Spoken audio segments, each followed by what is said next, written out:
The morning sun crept over the eastern hills, casting long shadows across Hector Mendez's drought-stricken farm. The old farmer stood in his doorway, weathered hands clutching a dented tin cup of coffee, surveying what remained of his once thriving orchard. 3 years of barely any rain had transformed the fertile valley into a wasteland of cracked earth and withered trees. Another day, another fight, he muttered to himself, taking a final sip before setting the cup down with determination. Behind the small farmhouse stood a modest barn where Hector's sole remaining animal companion resided, a 20-year-old donkey named Fernando. In better times, Hector had owned a respectable collection of livestock, but necessity had forced him to sell them all, one by one, except for this aging, ornery beast who had been with him longest. Entering the barn, Hector found Fernando already awake, dark eyes watching him intently from beneath long lashes. Hector greeted him. "Ready for our journey?"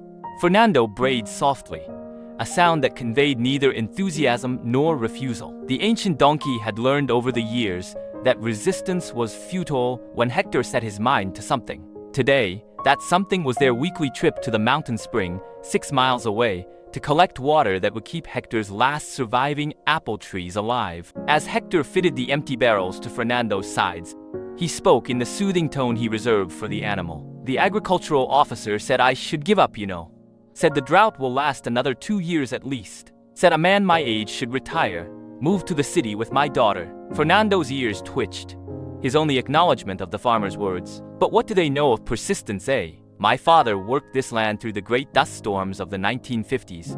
My grandfather through the economic collapse. Mendez men don't abandon their legacy." With the barrels secured, Hector led Fernando out into the morning heat. The journey to the spring had once been a pleasant walk through lush countryside. Now it was an arduous trek across a barren landscape, the temperature often climbing past 100 degrees before noon. They had barely covered a mile when Fernando stopped, refusing to move despite Hector's gentle urging. "Not today, old friend.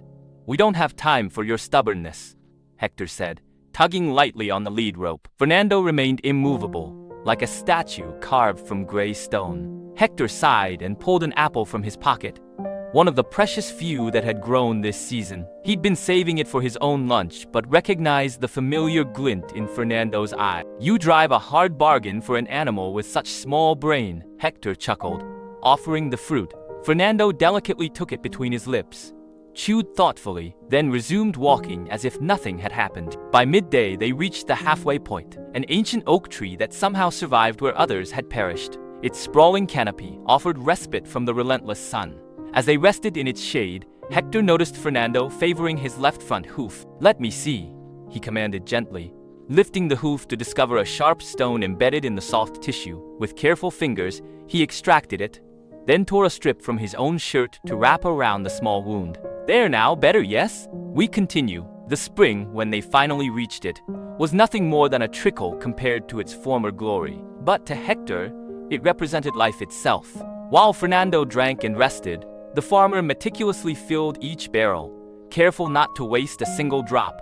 The farmer worked methodically, transferring the precious water into the wooden barrels with practiced movements, his weathered face set in concentration as he ensured not a single drop was wasted. The return journey proved even more challenging.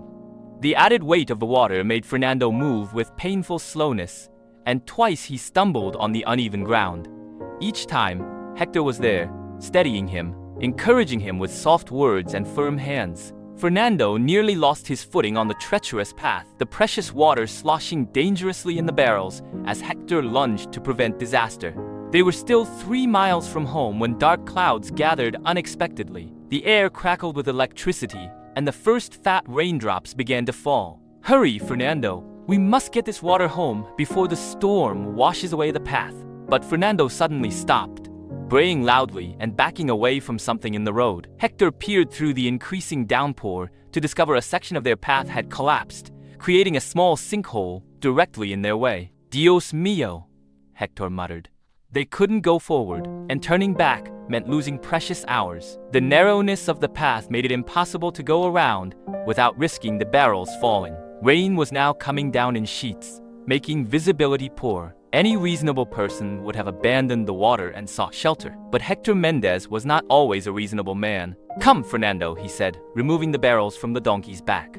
"We'll carry them one by one across this section. It took nearly an hour of back-breaking labor, Hector carrying each barrel to the edge, carefully navigating around the sinkhole, then returning for the next, while Fernando watched with what looked suspiciously like judgment in his eyes. When all the water was safely across, Hector coaxed the reluctant donkey around the hazard. Soaking wet, exhausted, and aching, they reloaded the barrels and continued homeward. Night had fallen by the time the farmhouse came into view. The storm had passed, leaving behind a clean, star-filled sky, and more importantly, puddles of precious rainwater everywhere. From the final hilltop, they could see the warm light of home glowing in the distance, a beacon after their long and difficult journey. "Look, Fernando," Hector whispered, voice thick with emotion. "The rain came.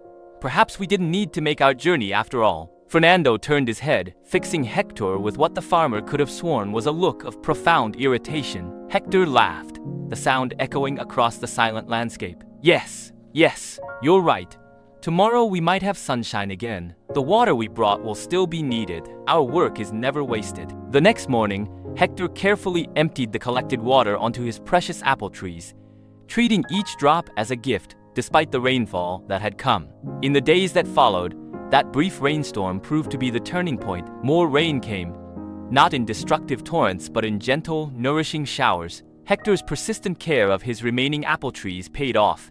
They flowered and bore fruit, as if making up for lost seasons. By the following spring, weather patterns had normalized. The gentle rains returned regularly, each one greeted by Hector with a gratitude that never diminished. Fernando now enjoyed a well-earned semi-retirement in a small pasture near the house, his coat glossier and his frame filled out after the lean years had passed. Neighbors who had abandoned their farms returned to find Hector's orchard green and growing.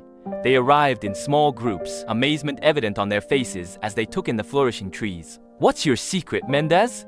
they asked. "How did you keep going when everything seemed hopeless?" Hector would smile and gesture toward Fernando, now enjoying a semi-retirement in a small pasture near the house. "I learned from my donkey. Stubborn persistence in the face of obstacles. One step after another, no matter how slow or painful. Never giving up, even when the journey seems pointless." That autumn brought a bountiful harvest, the apple trees laden with fruit that seemed all the sweeter for the struggle it had taken to keep them alive. As time passed, Hector found himself sharing the lessons of perseverance with the children who returned to the valley with their families, teaching them that patience and determination could overcome even the harshest conditions. In a small ceremony witnessed only by the apple trees, Hector presented Fernando with a special medallion for his halter, a token of appreciation for the donkey's role in saving the farm. And Fernando, hearing his name, would lift his head and bray loudly, as if adding his own wisdom to his master's words. A 20-year partnership defined by mutual stubbornness that, in the end, had saved them both. If you enjoyed this story, don't forget to like and subscribe for more.